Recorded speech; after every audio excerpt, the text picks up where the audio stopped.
We're starting to see some folks trickle in. So, hey, everyone. Welcome to our webinar. If y'all want to just drop your name and where you're joining from in the chat, we'll get started in a few minutes. Let me make sure the chat is enabled for everyone.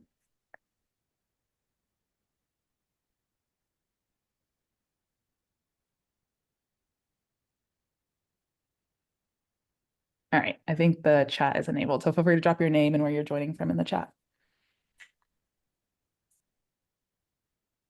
Reno. Nice. Hi, Savannah. Hey, Noel from Maryland. Denver, Colorado, a few folks from Colorado. St. Louis, Oregon. A lot of folks from Colorado, nice.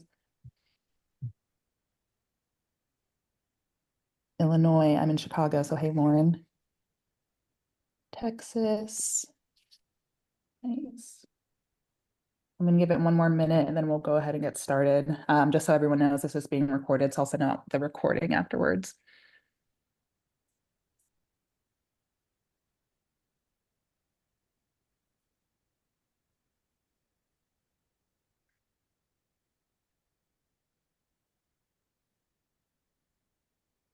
Okay, let's go ahead and get started. So hey everyone, good morning, good afternoon. I'm Demabi Igbuna. I'm one of the co-founders of Chezi, and we are an ERG management platform. So our goal is really to help future-proof ERGs by giving DEI teams the bandwidth and the data they need to make those more informed decisions. This isn't necessarily about our software. This is more so to celebrate Mental Health Awareness Month. So welcome to Mind Matters, championing mental wellness in the workplace. So today's panel, we are joined by three fabulous ERG leaders of mental health ERGs. So super excited to hear, their stories and experiences. And they're going to share a bit more of how we can help fight the stigma of mental health within the workplace. Just as a run of show, we'll have a discussion for about 40 minutes, and then we'll save the last 20 minutes for an open audience-led Q&A. So as we're going through the panel discussion, feel free to drop questions in the chat, and we'll get to them at the end. Okay, so without further ado, I will welcome our three panelists, Victoria, Charlie, and Mikey. Victoria, if you want to just give a quick intro, share your name, your role, the ERG that you support, and then why mental health is important to you. Sure. So my name is Victoria Selness. Excuse the frog in my throat. I am one of the two co-leads for the Access ERG at Unity Technologies. We work with mental health and physical disabilities, improving accessibility for everyone to the company and to all of our resources. Mental health has always been really important for me because I went through my own pretty rough mental health journey, and I have mental health challenges in my family. And so it's been really important to me, so much so that I'm actually also going to school right now for a doctorate in psychology to really sort of leverage that. So I enjoy being able to bring my school world and my corporate worlds together through the Access ERG. Nice. I didn't know that about you, so congrats on that. Thanks. Charlie, if you want to give your intro. Yeah, definitely. Thank you for having me. My name's Charlie Alfera. I'm the Associate Director of DE&I here at MediaOcean. Have been here for almost 3 years now, and am one of the co-leads for our Mental Health and Wellness Career Circle, is what we call our ERGs. My mental health journey started quite a while ago, back when I was just starting out college and realizing that things were a lot harder for me than they were for those around me. And spent some time really trying to fight the healthcare system to get a proper diagnosis. It wasn't until I was about 31 that I got my proper diagnosis, and have been really trying to work towards providing everyone with the resources that they need throughout. And so our career circle focuses on providing different resources for different communities that struggle with mental health, but also providing a community where people can come together to share their journeys and to learn from each other as well. Thank you, Charlie. And Mikey, do you want to close us out with intros? Yes, thank you. And thank you for having us today. I'm Mikey Mahar, and I'm the DE&I and Instructional Design Manager at Direct Employers Association. I have created and developed our own employee resource group at Direct Employers. We're a smaller organization, so we started off with one overarching employee resource group that is now branched out into 6 groups. So we're very proud of that and love to see the participation. I also have my own journey with mental health, as Charlie and Victoria mentioned as well, and also within my own family. So I think it's important to, bring that into the workplace and realize that I think majority of us to some degree have either struggled with that, are struggling with it, or at some point we will. So I think it's important to be equipped with just the support and resources. Yeah, I appreciate that. And I appreciate each of you kind of sharing your experiences here today. I know sometimes it's a bit taboo to talk about, what you're dealing with, but I appreciate you all kind of sharing your stories as we go through this discussion. So to kick it off, Charlie, I know that your ERG is doing some really great things for Mental Health Awareness Month. Can you share some programs or events that your ERG did to honor this month? And then can you also share some of the ongoing initiatives that y'all are doing? Yeah, definitely, definitely. So with May being Mental Health Awareness Month, this is our second year in a row that we've been hosting different activities throughout the month. For example, one of our product teams is dealing through some big organizational changes, and we've worked with them one-on-one to develop a course called Wellness Through Change. And so I worked with our co-chair to really develop different strategies, different tips for people to deal with change in a positive and a sustainable way. One of the things that is really important to us is personal sustainability. So I've worked with our corporate social responsibility team as well to develop a session on personal resilience and wellness. So really working to provide people with the different opportunities that they have at their toolkits to ensure their ability to continue on working towards their passion and towards their meaning for themselves. A lot of the work that we do throughout the month has been around neurodiversity and really trying to increase awareness. As Victoria mentioned, accessibility is kind of at the top of the talking points when it comes to DE&I recently, and we really wanted to start the conversation and provide people with different resources throughout their learning to increase their awareness around neurodiversity. We've had quite a bit of success in terms of the different opportunities that we've had. We've brought in external speakers. We've worked with different services and programs that we have made available. But we also really take mental health seriously throughout the entire year. So all of our employees have access to Headspace, which is a meditation app that has some great resources and has now kind of expanded beyond just meditation and provided different discussions and different topics throughout there as well. But with mental health comes physical health and the importance of that. And we recently just launched a partnership with Peloton to provide free memberships for our US employees to get on into to do the physical activity that will nurture their mind as well. So we have quite a bit in terms of supporting our employees, and we're really proud of the work that we're doing, and are always open to new opportunities to better support our employees too. Nice. I love that. Peloton. I feel like during the pandemic, I was like, I really, really need a Peloton. So I love that you were able to kind of offer that to your employees. Speaking of the pandemic, with the pandemic and ongoing socio-political issues, that is definitely taking a toll on people's mental health kind of globally.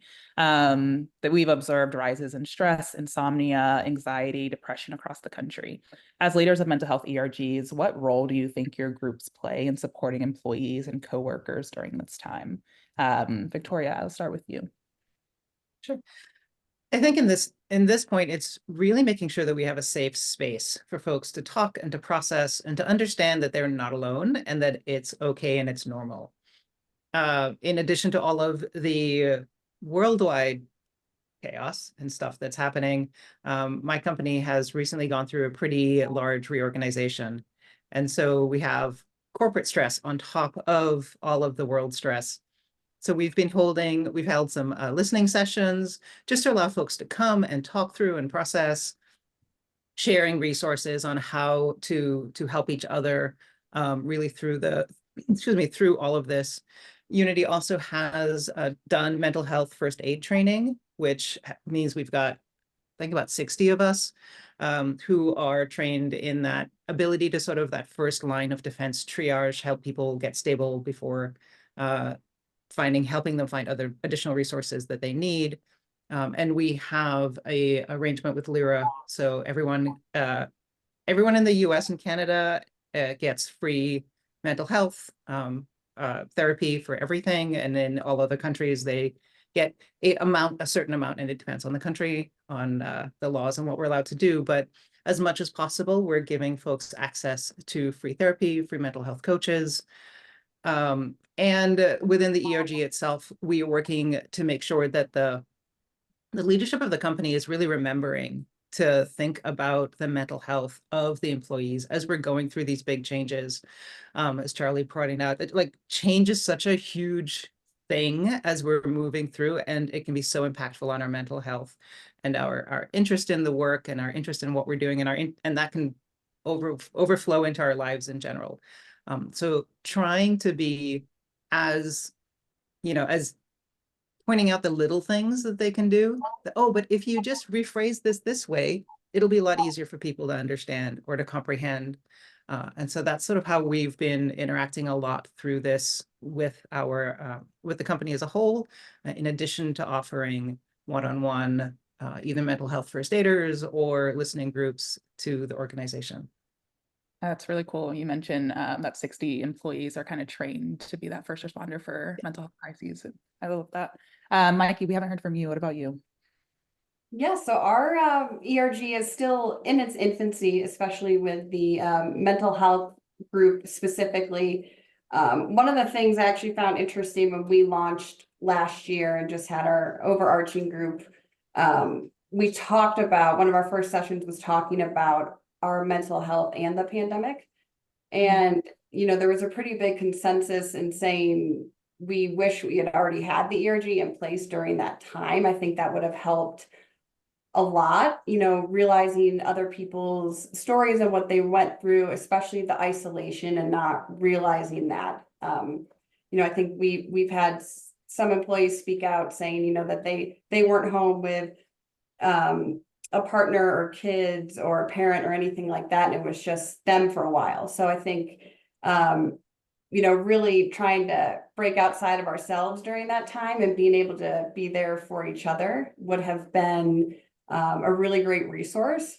But we have since rectified that, and we now we meet monthly to discuss these challenges and what works for everybody, as well as you'd mentioned having a resource hub, so to speak, and that's kind of a central point for where our employees can go if they need anything outside of what's already offered, in terms of EAPs or access to counselors and different things like that.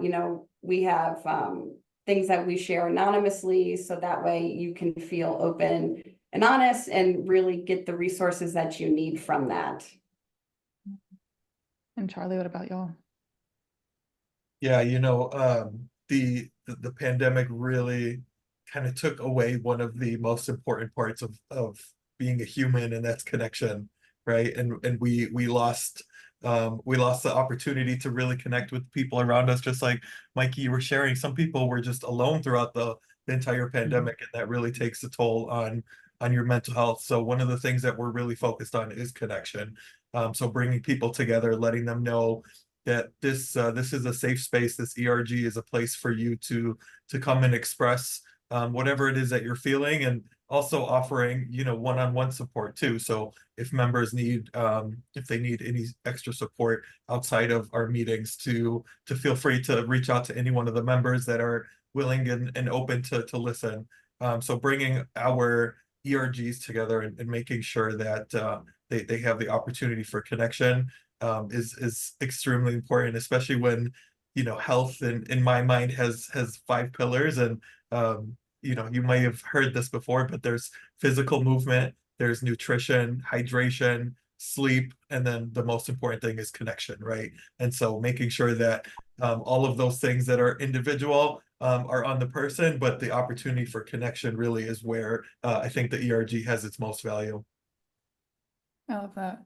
Next question is for Mikey. I like how your background says fight in the open. It kind of goes to the next point of there's always been this kind of stigma to talk around about mental health, specifically in the workplace, for fear of retaliation or not having your accommodations met or whatever it may be. So how do you actively encourage employees to participate in your ERG and utilize the mental health resources that are available at your organization?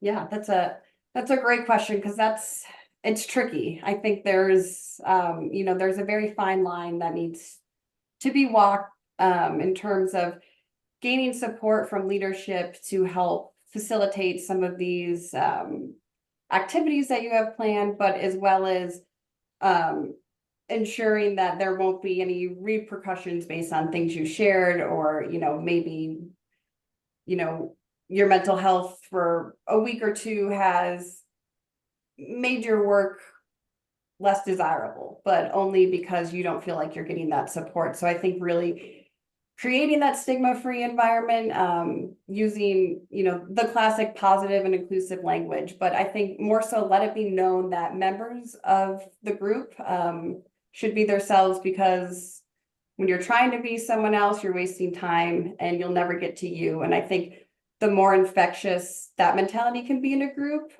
it will help bring out so many more personalities and so many more people trying to help each other, more with a domino effect. So I think being sure to celebrate everyone's uniqueness in the group, especially if it's, maybe they're shy and they don't share often, but depending on the topic that day, they share something about themselves, and you just want to make sure you celebrate that. You're very careful about body language and showing that you're not being judgmental in any way.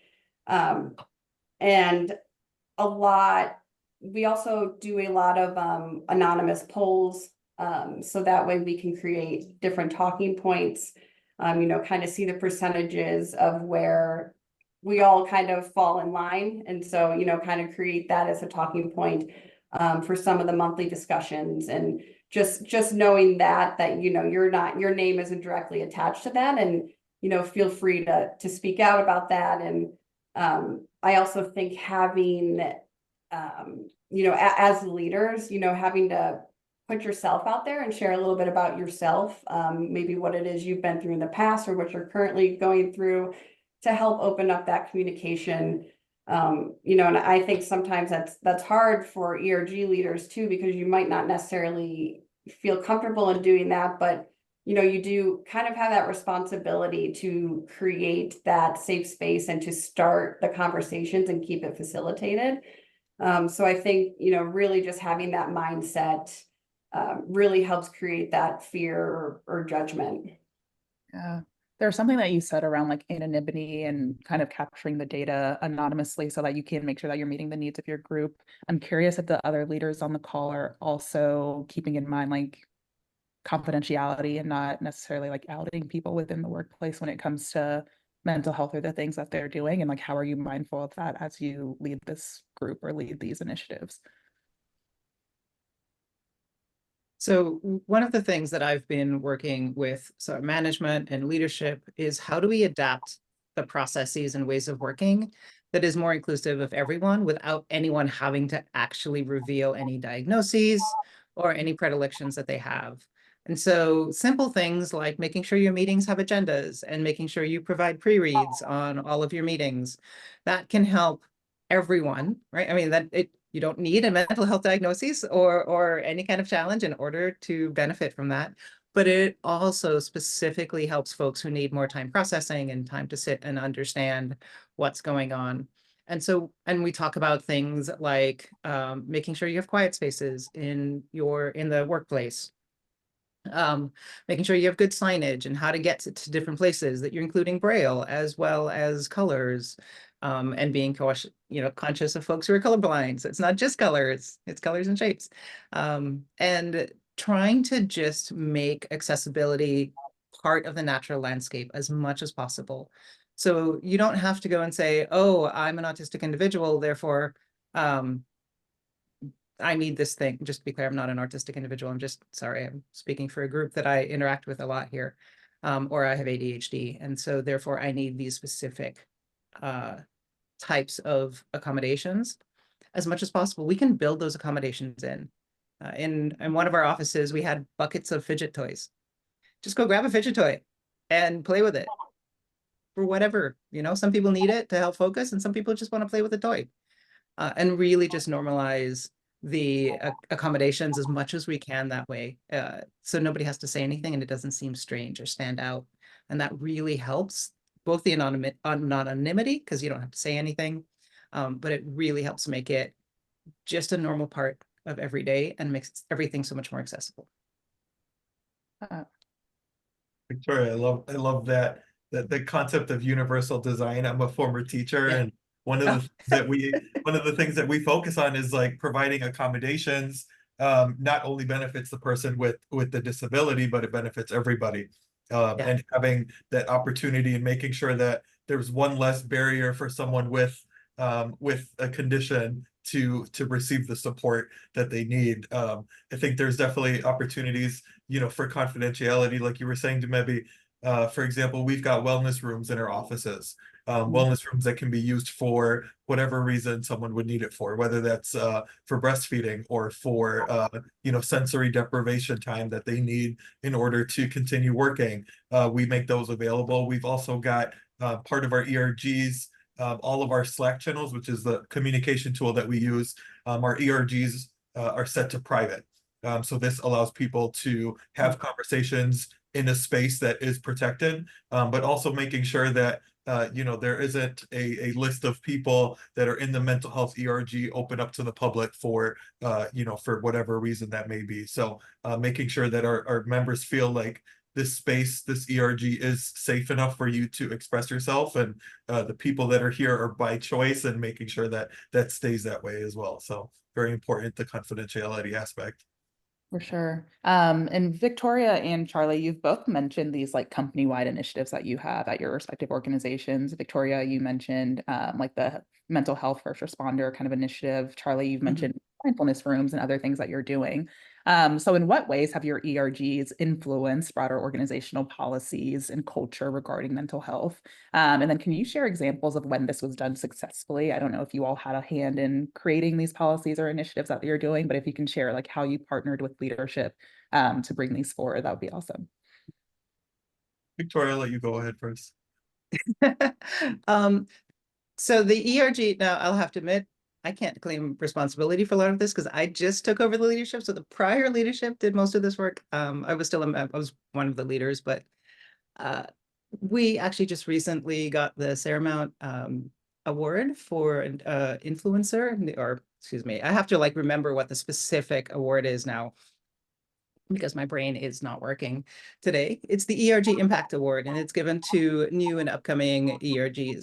And so we just received that award. And it was for the work that we did with different organizations within the company, helping. So we've got a bunch of Zoom backgrounds that have little mental health sayings on them that are being shared around the company that folks are using. We also worked with, I mentioned the fidget spinners in one of the offices, making sure that we had good signage and quiet spaces in different offices.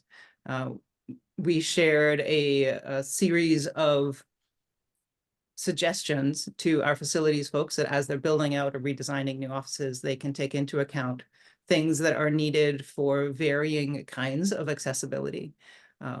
Quiet spaces as being one of the biggest ones, not just wellness rooms that you can go hide in, but like whole rooms where don't speak above a whisper and everybody be quiet. That helps, again, helps everybody, right? Anybody who wants to focus that needs quiet to focus, that can help folks with where sensory overload is a problem, can also go into these spaces. The lights are dimmer, they're quieter. And so just really putting out there as much as possible ways that the company can easily and simply include accessibility. So it's not a huge ask for anyone. It's not a huge budget that we need. It's a, hey, when you're revamping an office, consider these things.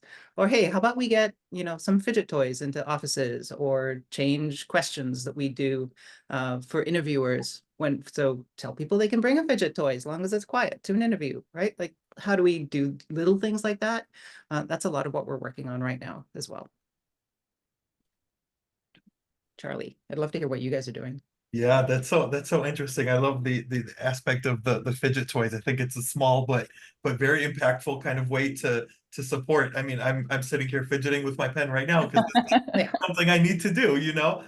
So I think it's definitely worth it. But I think ERGs really they have the power to really make an influence at larger things. So you know, when we're thinking of just increasing awareness around mental health and having sessions and panels around the different aspects of mental health really kind of opens the door and allows those that aren't working directly with the ERG to still have an impact by the ERG. So, for example, the Peloton and the Headspace, right?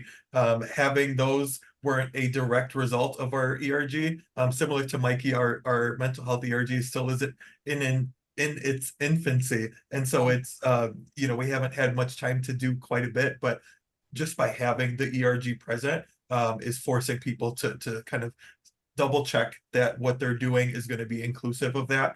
So, you know, making sure that our ERGs are being kind of consulted during some of these bigger decisions will allow us to have those opportunities to make sure that we have the different ways to support. So, for example, in our offices, we've got yoga balls as chairs. And those are for the people that just need to continuously be moving or kind of sit in a different position to kind of continue on through their day. Standing desks are also another thing, and making sure that people have different options to meet their needs, regardless of where they're at, and they're very easy to access as well. So there aren't a ton of barriers to request these types of accommodations. So that makes sure that, you know, our mental health ERG is really going to kind of provide the foundation for the entire company to continue to build off of. Yeah, thank you both for sharing. I have a follow-up question. So what does it actually look like tactically to partner with leadership to move some of these things forward? I'm sure a lot of our audience is like, yes, I'm part of either a mental ERG or mental health ERG or other ERGs. And they're looking to affect like company policy, company culture, but they just don't know where to start, what teams they should be working with. So do you have any insights on like who they should be partnering with, how they can bring up that conversation to move, you know, some of the things that their ERGs or ERG members want to see? Yeah, I know for us, we in our ERGs, each group has an executive sponsor, and that's somebody from the executive leadership team that can help bridge those conversations and gaps when, you know, they're having those meetings. And moving forward, this is something that hasn't happened yet, but we are going to establish each ERG group. You know, one of the things I have in mind for them is to come up with a policy that they would like to see change in the organization or create one. And they'll work with their executive sponsor within that group. You know, those leaders come together and discuss it as a group, decide what that looks like, and then be able to push that upward. So, you know, it just helps promote other people getting opportunities to make change and influence policy within the organization, and then create a business case for it or statement or, you know, reasons as to why that would be beneficial. So I think that, you know, for us, that's one way we're working with leadership or trying to get that message across. I love that. Yeah. And I'd be curious of anyone else in the audience, feel free to drop in the chat how you all are working with leadership or your companies to move, you know, company policy forward. I think that's always an interesting point. Mikey, following up with you, what are some ways you encourage open conversations about mental health at work or within your ERG without fear of stigma or judgment? I know Charlie mentioned that they have a private channel where people can have those open dialogue or that open conversation, but what are you all doing at Direct Employers?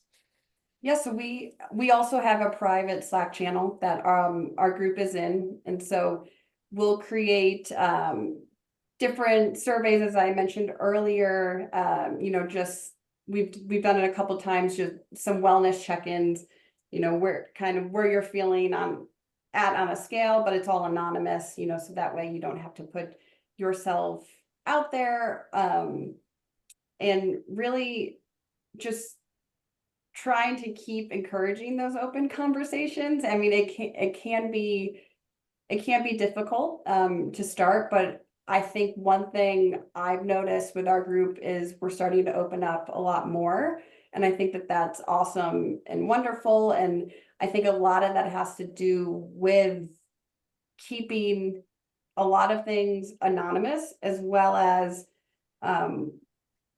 we have the buy-in from executive leadership too, that they're not really involved in this group.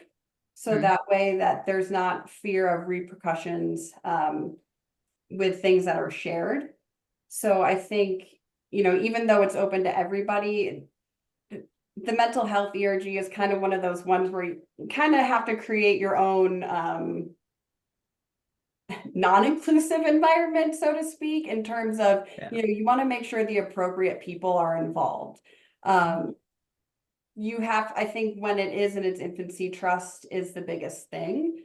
So, really trying to keep leadership out of the private conversations. We definitely have their support when it comes to different activities that we're doing, things from a budget perspective, things like that. And I think it really helps to be able to have that conversation with leadership to then have that fall down forward or downward and say, we have their support, but we also have their support and having it being anonymous, and they're not going to get involved. So please feel free to share and that kind of thing. So that's one way we're working with it as we're starting out right now.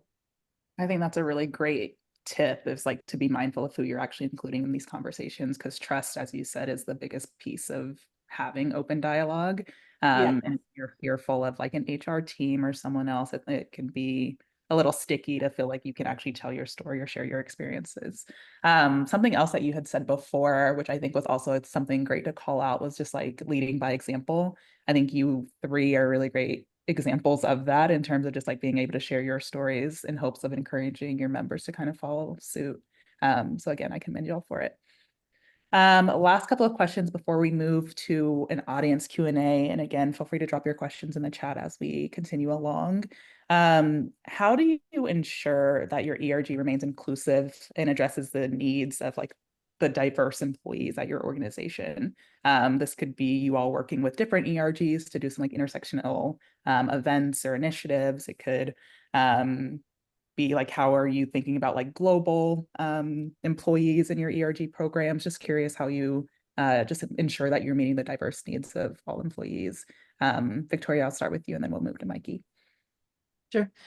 So we actually just launched a survey for all of our employees that is anonymous, asking them specifically that, how can we help you? What are the different ways that you need help from the accessibility ERG at the moment? And so we're looking forward to getting the results of that to start really digging into specific ways that we can help.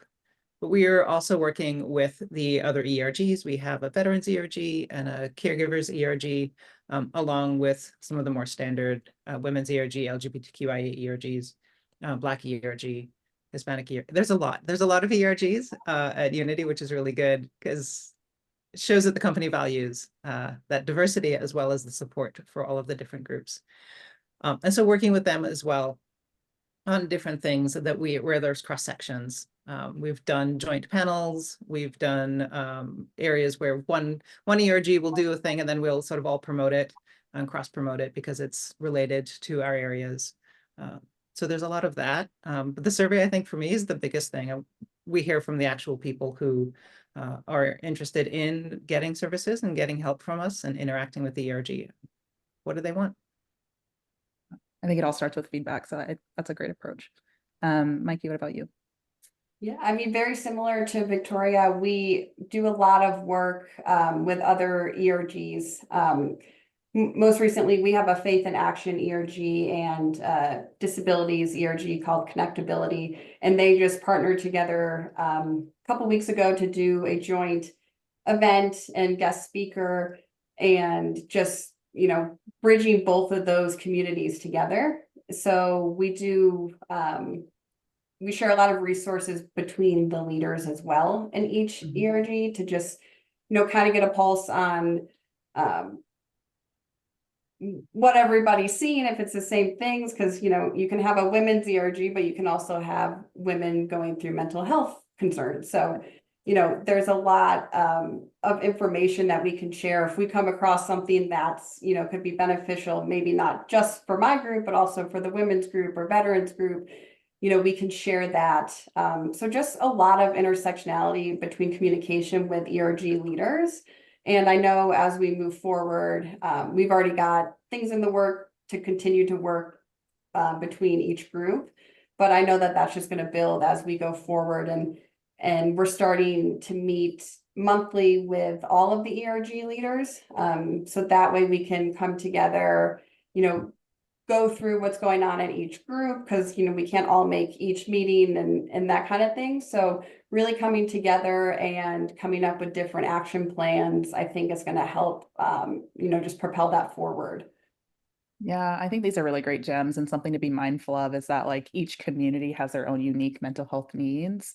I know like Black people are less likely to seek mental health support than, the rest of the population, or people in the LGBTQIA community are more likely to have like suicidal or depression, that type of stuff. So making sure that as leaders, we're talking to the other leaders or members of other ERGs and seeing what they need and seeing how we can partner together. I think it's a really great way to I guess, expand your reach and just make sure that you're meeting those unique needs.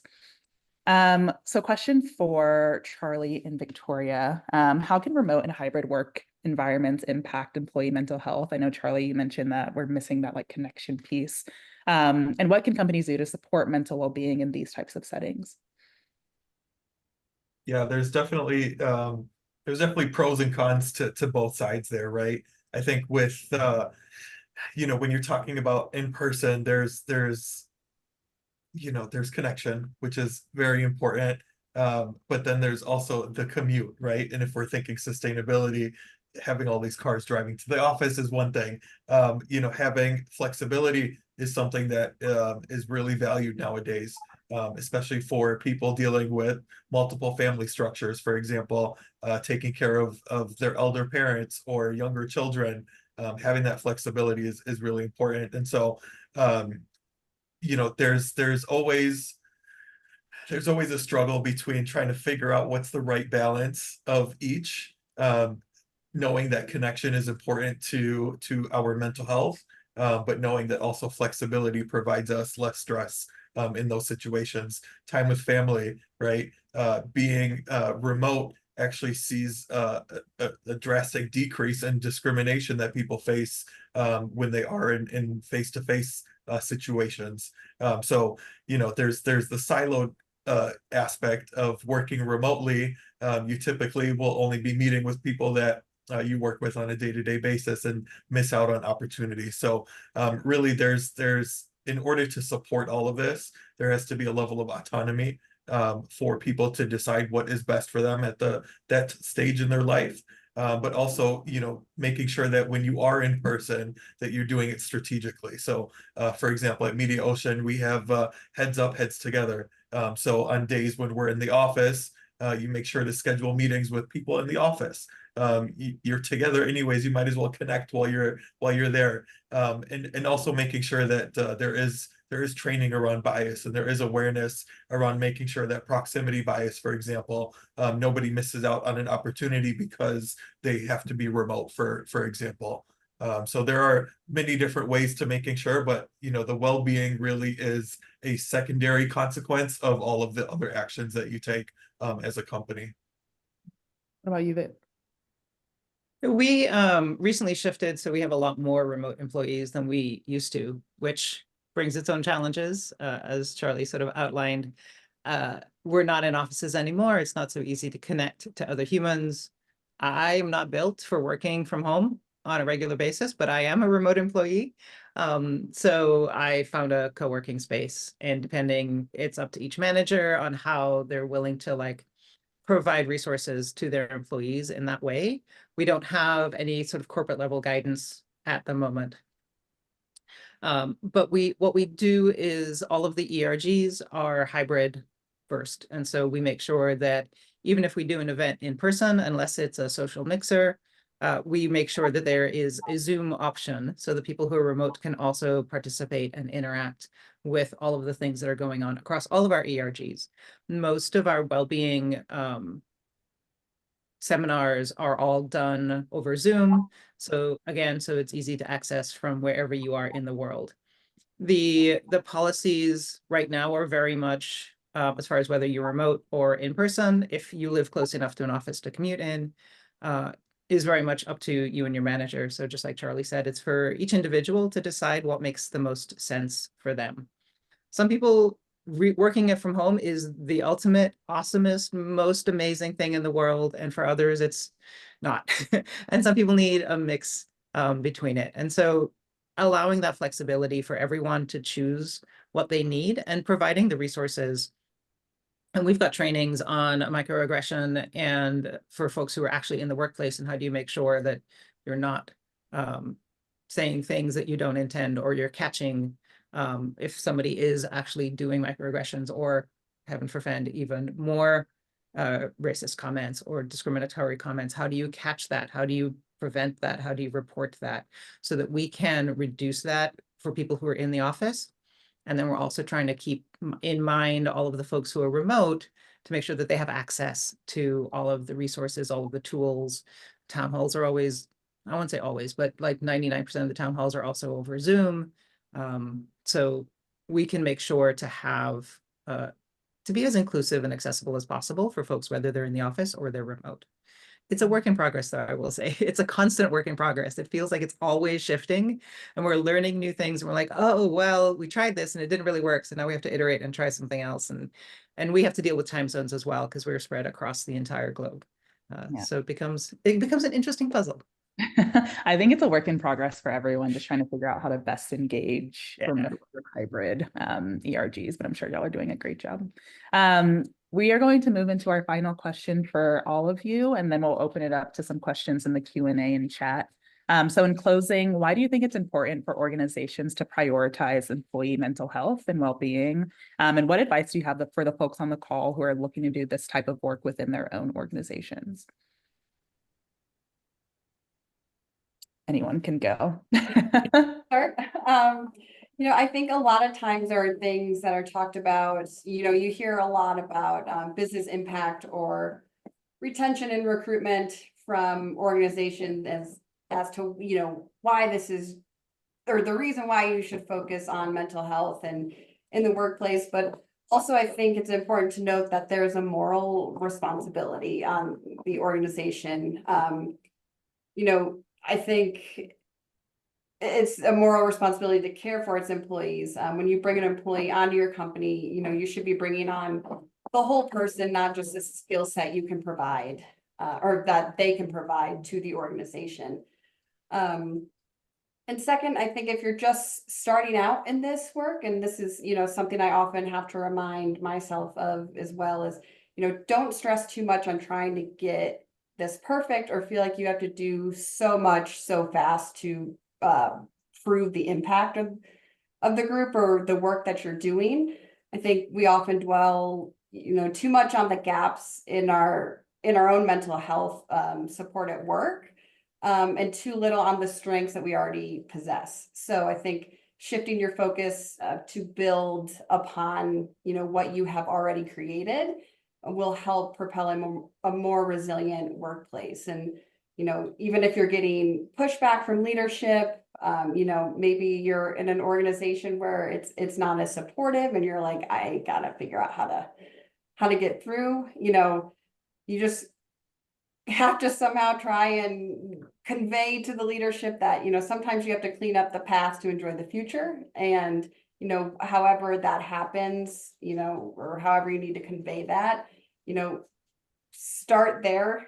Because I think that's, build out exactly what you want to say before you go, developing and driving forward too much, because the smallest wins will make a greater impact in the end.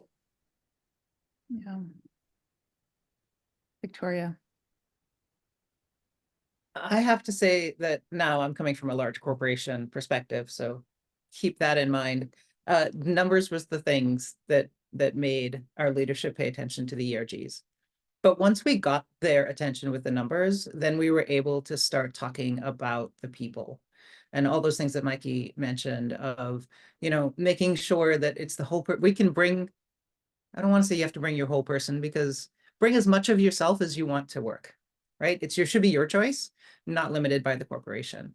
And really making sure that we are understanding how our employees work together, because and I can go back to numbers here again, but there's tons of studies that actually show that employees that are more engaged and have better mental health and better well-being, feeling of well-being, engage better at work. They're more innovative, and they're more productive.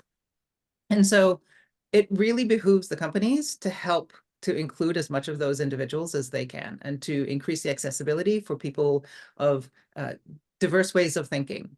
I mean, no two of us actually think exactly alike. So even if you don't even want to think about neurodiversity, and you don't want to think about folks with different diagnoses, just helping the people that you have work together, whether or not they have diagnoses, is really a good thing. It's really positive for the company, and acknowledging that different people think different ways, and the way they process information is different, no matter who they are. And so little things like convincing folks to allow us to turn on closed captioning on Zoom, for example, was one of the things that we did. Those make such a huge impact. And, start with the things that are important for you, because those are easy for you to get excited about.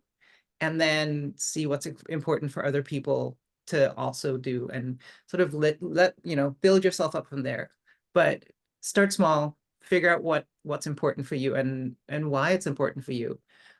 Also get the numbers, because corporate people really like numbers, and that can help open the door to the bigger conversation. Awesome. And Charlie, we'll end with you. Yeah, definitely. Mikey and Victoria both made great points.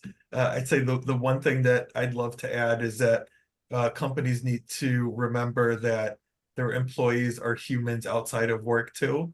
And unfortunately, that means that outside work is going to come into the workplace. And we have to consider that these are full human beings with lives outside of work, and make sure that those are taken into consideration as well. Employees, chronic stress is real, burnout is real. All of these situations will happen to us at some point in our lives, and we have to be resilient, like Mikey was mentioning. We have to be resilient in how we stand back up from these situations, and companies have a big role in making sure that the foundation is built so that someone can stand strong. So I think that those companies that are early on in their journey, like Mikey said, perfection is not the goal here. It's creating the space for people to grow together, where regardless of where they're starting at. So just make sure you're not letting yourself hold yourself back, which I think is something that we're all guilty of to some degree. But if you're interested in starting, I say definitely start speaking to your ERG department, whether that's within DE&I, within human resources, people and culture. Find out what you need to do to get something going, and I'm sure you'll find a couple people interested. And start small, and don't be worried if you don't have half of the company in there. Definitely worth exploring. Yes. I think that was a perfect way to end it. Thank you again, Victoria, Charlie, and Mikey, for this conversation. We do have a couple of questions in the chat, so I'll just read them off. Feel free to jump in. No set order here. So question from Lauren: what kind of events or activities are you hosting in your mental health ERG? I know you've all kind of given examples throughout this, but if you have any particularly successful events or initiatives, feel free to share. Yeah, one thing it's ongoing right now, and while it's not Peloton, Charlie, I have to connect with you on how you made that happen, but we launched a steps campaign. So collectively as a group, for those who want to participate, we're aiming for 9 million steps by June 30th. And, once we succeed that goal, everybody, we took a survey of different charities that they would like to donate to. And, we had an array of different ones across the board. So once we complete our goal, we're going to donate money to each of those charities that were mentioned, once we do that. So, something that it's something that we're doing together, and as well as being able to pour back into the communities, whether it be on a local charity or national charity. So that's just one of the ongoing things that we have right now. We've done a range of different events from like film viewing, sort of film festival kinds of things, to things where we've had folks do things on their own. We haven't tried any exercise items yet. That I like that steps idea, Mikey. That's a really good one. Our most attended panels, though, tend to be ones where we have individuals who are facing challenges, whether it's ADHD or autism or a physical disability or something else, actually speaking to their experience and how they navigate the corporate world. And those have been really the most informative, the best attended, the best feedback. Folks really, I think, seeing yourself, right? Seeing yourself in on a panel as someone who's successful and has gotten through everything that you're dealing with, and also providing tips on how to do that, how to have the conversation with your manager of, okay, this is the way I need to work. This is the way I need you to communicate with me. For example, having tips and tricks on how to have that conversation. And we've done them from both sides. We've done them both with folks who are employees that are working for a manager, and then we've also had managers in those conversations to give both sides of the perspective. And we brought in some external folks at one point. So those are the things that folks seem to be the most interested in for our groups. Yeah, and I'll echo that. I think having people speak about their experiences, same at my company. People love it the most, probably out of any of the events that we do.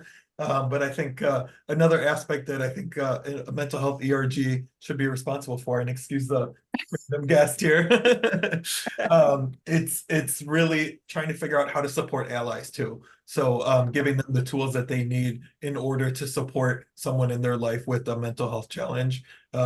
Won't only benefit them now, but in the future, if they're dealing with something similar, it'll help them out as well. Yeah, that actually goes right into our next question from Celine. What is the best way to get allies engaged in the ERGs? I mean, I think the same way that, you're trying to get anybody who feels like they belong to a particular group involved in the same way, and just knowing, I think at any point in your life, you can be a part of any one of these groups, whether it's directly or because of allyship, or, you have kids and, they're on their own journey, that, different things come up that you might not have expected for them when they were growing up, and now you're trying to learn. I think just being open-minded, trying to create that open mind space, I think helps bridge that gap a little bit.